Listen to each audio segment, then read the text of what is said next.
আজি আমাৰ কমতাপুৰ অট'নমাছ কাউন্সিলৰ পৰা 24-25 যিটো আমাৰ পুঁজি মানে আহিছিল, আমাৰ আবণ্টিত পুঁজি, তাৰে পৰা মই এটা চিন্তা কৰিছিলোঁ যে আমাৰ কিছুমান স্কুল, LP স্কুল, ME স্কুলবিলাক খুব শোচনীয় অৱস্থাত আছে।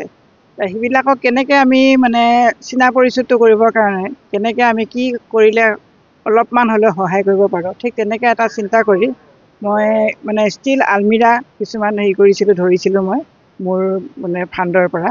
আৰু সেই ফাণ্ডৰে আজিৰ দিনটোত মই পপৰা গাঁও, চাপৰাকাটা, ভোচামাৰি আৰু হাপাচাৰা, ৰাখালডুবি এইকেইটা পঞ্চায়তৰ অন্তৰ্গত তাৰমানে 5খন স্কুলত মই আজি তাকৈ ষ্টীল আলমিৰা প্ৰদান কৰিলোঁ। কাৰণ জানো যে বৰ্তমানৰ মানে স্কুলবিলাকৰ বহুত পুৰণা স্কুল আৰু সেইবিলাকৰ পুৰণা বস্তুবিলাক সকলো মানে বেয়া হৈ গৈছে। গতিকে প্ৰথমবাৰৰ কাৰণে মই এটা পৰিদৰ্শন কৰাও হ'ল আৰু লগতে মই একোটা কৰি মানে ষ্টীল আলমিৰাও দিয়া হ'ল, যাতে তেওঁলোকৰ যিখিনি লাগতিয়াল কাগজ পত্ৰ সেইখিনি যাতে থ'ব পাৰে, সাঁচি থ'ব পাৰে আৰু যাতে নষ্ট নহয়। ঠিক তেনেদৰে চিন্তা চৰ্চা কৰি আজি পপৰা গাঁৱত এটা মানে পপৰা গাঁও মধ্য ইংৰাজী বিদ্যালয়ত আহিলোঁ, এটা আলমিৰা দিলোঁ। আৰু তেনেকৈ মই বাকী 5খন স্কুল, হাপাচাৰা স্কুলত এখন দিলোঁ আৰু ৰাখালডুবিত 2খন স্কুলত দিছোঁ, 2টা, আৰু ভোচামাৰিত এখন স্কুলত দিলোঁ।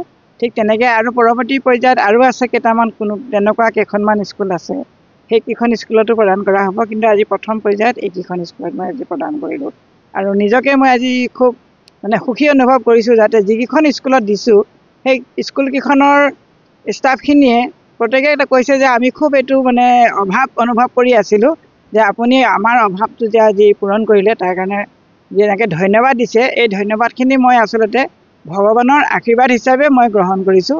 আৰু পৰৱৰ্তী পৰ্যায়ত যিমানখিনি পাৰোঁ মই এনেদৰে অভাৱ পূৰণ কৰিবৰ কাৰণে আগবাঢ়ি যাম বুলি মই আশা কৰিছোঁ। প্ৰথমতে মই পূৰবী চৰকাৰ বাইদেউক ধন্যবাদ জ্ঞাপন কৰিছোঁ যে পপৰা গাঁও ME স্কুল এখন অতি পুৰণি স্কুল হ'লেও বহুত অভাৱ অভিযোগ আছে।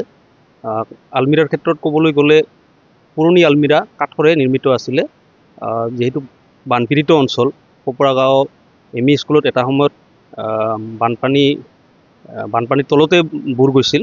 গতিকে সেই আলমিৰাবিলাক এতিয়া মানে পচি গৈছে। গতিকে আলমিৰাৰ প্ৰয়োজন আছে আৰু য'ত নেকি আমি যাৱতীয় কাগজ পত্ৰখিনি সাঁচি ৰাখিব পাৰোঁ, সেই অভাৱখিনি আজি বাইদেৱে পূৰণ কৰিলে।